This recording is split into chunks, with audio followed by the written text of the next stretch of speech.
हरे कृष्णा। हमारे आज के इस गीता वीकली में आपका स्वागत है।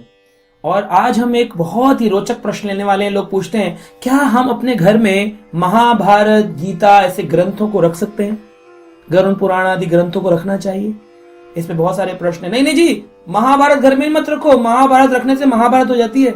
हाँ, गीता ये नहीं रखनी चाहिए घर के अंदर। गरुड़ पुराण आदि होने से मृत्यु हो जाती है घर के अंदर। आइए आज इस संशय को दूर करते हैं और देखते हैं भगवान ने, कृष्ण ने अर्जुन को भगवत 17वें अध्याय गीता के 16वें नंबर श्लोक में क्या उपदेश दिया। भगवान कहते हैं मनः प्रसाद सौम्यत्वं मौनम आत्मा विनिग्रह भाव संशुद्धि तपो मानसम उच्यते। भगवान कहते हैं मन की तपस्या है, मन की ये तपस्या है। मानसम तपह मानसम उच्यते, इसको मन की तपस्या जानना चाहिए। अब हमने अपने पिछले एपिसोड में चर्चा करी थी वाणी की तपस्या। आज हम चर्चा कर रहे हैं मन की तपस्या। मन को भी तो कुछ तपस्या करानी पड़ेगी। शरीर की तपस्या तो लोग कर सकते हैं, लेकिन लोग वाणी की तपस्या नहीं कर पाते। मन की तपस्या से मन वश में भी हो सकता है। तो क्या है मन की तपस्या?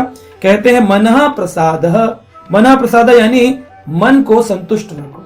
संतोषे परमम सुखम, जितना भगवान ने दिया है उतने में संतुष्ट हो जाओ। कोई बुरा बर्ताव करे तो सोच लो मेरे प्रारब्ध थे, लिखा था मेरे नसीब में। मन को संतुष्ट रखो।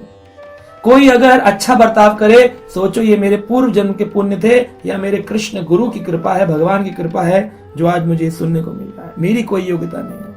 धन ज्यादा हो तो सोचो पूर्व जन्म के प्रारब्ध पुण्य थे जिससे आज मुझे धन मिल गया। गरीबी हो सोचो पूर्व जन्म के मेरे पाप प्रारब्ध थे जिसके कारण आज गरीब हूं। हर स्थिति में मनः प्रसाद, मन को संतुष्ट रखना चाहिए। मन संतुष्ट रहेगा तो हम आनंद में रहेंगे। दूसरा है सौम्यत्व यानी सौम्य भाव यानी मन से कपट भाव ना हो, कपटी भाव ना हो। लोगों के मन में कपट भाव है ना। और भगवान का नाम है पतित पावन, कपट पावन। कपट करेंगे तो पड़ जाएंगे चक्कर में। इसलिए क्या होना चाहिए? सादा जीवन ऊंचा विचार, जाकि ऊंचा जीवन तुच्छ विचार। ऐसा ना करें, सादा जीवन ऊंचा विचार रखें। और मौनम यानी कि गंभीर रहना। मौन का मतलब लोग सोचते चुप हो जाना। एक बार बहुत छोटे थे तो एक व्यक्ति से मिलने गए थे, उनका नाम था मौनी बाबा।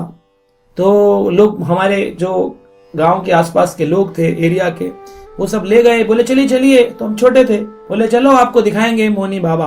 तो मैं भी गया था उस समय देखने के लिए। तो मौनी बाबा जो थे वो स्लेट आती थी उस जमाने में, जो अभी व्हाइट बोर्ड्स आते हैं, ब्लैक बोर्ड्स आते हैं, वो स्लेट आती थी। स्लेट पे लिखकर दिखाएंगे मौनी बाबा उनके मन में क्या चल रहा है। आप उनसे एक प्रश्न पूछ सकते हैं, उसका उत्तर भी वो बोर्ड पे स्लेट पे लिख कर देंगे। तो हम भी चले गए जी।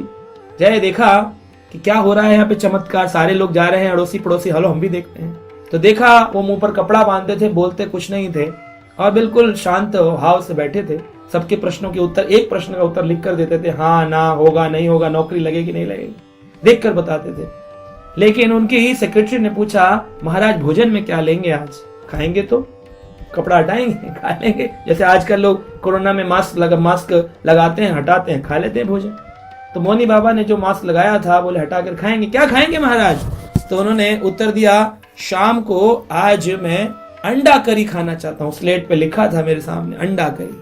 तो सोचिए एक व्यक्ति जिसने मुंह का मौन रखा है लेकिन मन में उसके विचारों का तूफान मचा हुआ, क्योंकि मन उनका शांत नहीं। मन की तपस्या नहीं करी उन्होंने, शरीर की तपस्या कर ली है। मुंह तो बंद है लेकिन मन में विचारों की तूफान मचा हुआ है। तो इसको कहते हैं, ऐसे व्यक्ति को ढोंगी व्यक्ति कहते हैं। ऐसे व्यक्ति को कहते हैं मिथ्याचारी। मिथ्या आचरण कर रहा है, वो झूठ बोल रहा है, संसार को लूट रहा है, झूठ बोल रहा है।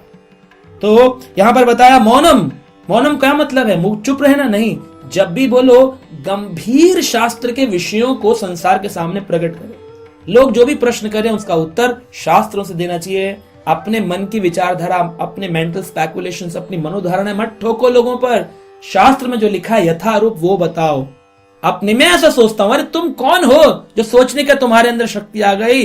कृष्ण ने जिस बात को बोला गीता में भागवत में जहां परीक्षित सुखदेव संवाद है, मैत्री मुनि आदि अनेक अनेक ऋषि मुनियों ने जो लिखा, वेद व्यास ने जो लिखा, उस चीज को हमें समझना चाहिए, उसको हमें बोलना चाहिए, उसको रिपीट करना चाहिए। इसको कहते हैं मौनम। श्रील प्रभुपाद इस्कॉन के फाउंडर आचार्य कहते थे, जब बोलो कृष्ण कथा बोलो, शास्त्र बोलो, उसका बेस होना चाहिए। जैसे कोर्ट में एक लॉयर, एक एडवोकेट जाता है, वो बताता है कि पीनल नंबर कोर्ट के इसमें ये लिखा है, ये दफा लगनी चाहिए, इस केस को ऐसे देखना चाहिए। बिना किसी नॉलेज के कुछ भी बोल देना, मैं ऐसा सोचता हूं मेरे विचार से। अरे आप कौन हैं जो आप विचार से बताने लग गए? आप भगवान हैं। तो इस तरह से देखना चाहिए। कहते हैं मौनम आत्म विनिग्रह, अपने आप में संयमित होना चाहिए, व्यक्ति के मन को संयमित करना चाहिए, संसारी चीजों से अपने मन को खींच कर रखना चाहिए। जैसे एक जिद्दी बच्चे को पकड़ कर बिठाया जाता है, ऐसे अपने मन को नियमित संयमित करना चाहिए। देखना इंद्रियों के न घोड़े भगे, इनमें हरदम ही संयम के कोड़े लगे। इनको संयम के कोड़े लगाने चाहिए। क्यों जा रही है मेरी इंद्री, क्यों जा रहा है मेरा मन, उस ओर खींचना चाहिए। कृष्ण गोविंद गोपाल गाते चलो, अपने मन को उस पथ पे लगाते चलो। अपने मन को उस पथ पे लगाना चाहिए जहां कृष्ण गोविंद नाम का उच्चारण करना है। इससे मन की तपस्या होती है, मन तपस्या होती है। और क्या होता है? भाव संशुद्धि, भावों की शुद्धि हो जाती है। इति एतत् तपो मानसम उच्यते, इसको मन की तपस्या बताया गया। तो शास्त्र कह रहे हैं ये है मन की तपस्या। इसी श्लोक के तात्पर्य में श्रील प्रभुपाद गीता में कहते हैं, हमको जरूर अपने घर में शास्त्र रखेंगे तभी तो शास्त्र बोलेंगे, शास्त्र रखेंगे तभी तो शास्त्र बोलेंगे। नहीं नहीं जी, महाभारत रखने से घर में महाभारत हो जाता है, बिल्कुल नहीं। एक बार किसी व्यक्ति ने बोला जी गीता रखेंगे, महाभारत रखेंगे तो ये तो हमारे घर में महाभारत हो जाएगा। तो मैंने उनको कहा, क्या आपके घर में आज तक कभी लड़ाई झगड़ा नहीं हुआ? कह रहे जी रोज ही होता है, महाभारत तो शादी हुई तब से महाभारत ही हो रहा है रोज। मैंने कहा जब बिना किताब रखे महाभारत हो रहा है तो एक बार रखकर देख लीजिए, क्या पता बंद हो जाए। क्योंकि महाभारत जो है वो भगवान श्री कृष्ण का उत्तम ज्ञान है, भगवत गीता, उसको जरूर अपने घर में रखना चाहिए। ये नहीं सोचना चाहिए अरे ये तो मृत्यु के बाद खाली डेथ सेरेमनी में बांटने के लिए गीता खरीदनी चाहिए। नहीं नहीं नहीं नहीं नहीं, ये ज्ञान तो उस समय जरूरी है जब आप पूरी अपनी युवा अवस्था में नौकरी में है, जॉब में है, पढ़ाई में है, और इस समय आपको बहुत जरूरी है संसार से युद्ध करना है। उस युद्ध करने के लिए तैयार होने के लिए आपको चाहिए भगवत गीता का अनमोल ज्ञान, महाभारत का अनमोल ज्ञान, पुराणों का अनमोल ज्ञान। तो गरुड़ पुराण, महाभारत, भगवत गीता, 18 पुराण, ये सभी शास्त्र आप अपने घर में रख सकते हैं। इनमें कोई गलत नहीं है, इनको रखना शास्त्रों में बताया गया है। शास्त्र की पूजा करनी चाहिए अपने घर में रख के। ये सिर्फ आपको ज्ञान देंगे, आपका कोई अनित नहीं करेंगे। किसी भी ज्ञान ने आज तक किसी का अनित नहीं किया है। स्कूल बुक्स रखते हैं ना, अपने घर में स्कूल की बुक्स रखते हैं ना, तो स्कूल की बुक्स रखनी चाहिए अपने घर में। वैसे ही आध्यात्मिक स्कूल को जाने के लिए, भगवान के धाम को जाने के लिए, भगवान को समझने के लिए हमारे पास शास्त्र होने चाहिए। श्रील प्रभुपाद बोल रहे हैं सबके घर में होना चाहिए। तो इसलिए हम आपसे रिक्वेस्ट करेंगे ऐसी मिथ्या बातों को ना पकड़ें और अपने सही निर्णय लें, सही बातें बोले। मन की तपस्या होगी जब उनका बेस शास्त्र होगा। वाणी की तपस्या होगी जब हम शास्त्र बोलेंगे, शास्त्र का स्वाध्याय करेंगे। और शास्त्र का स्वाध्याय करने के लिए, शास्त्र को कोट करने के लिए घर में शास्त्र होने चाहिए।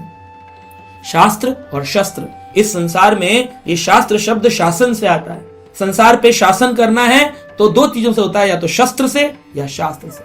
तो शस्त्र से तो शासन करना पुलिस का काम है, आर्मी का काम है। लेकिन जो समाज के जनरल लोग हैं, जो और कैटेगरी के लोग हैं, अन्य वर्णों के लोग हैं, क्षत्रियों को छोड़कर, उनको शास्त्र की शरण लेनी चाहिए और शास्त्रों के शासन में उनको रहना चाहिए। और शास्त्र के शासन हमेशा आपको सही दिशा निर्देशन करेंगे और आप गलती करने से बच सकते हैं। इसलिए घर में रखिए महाभारत, गीता, पुराण और अपने जीवन को सुखदायक बनाइए। हरे कृष्ण।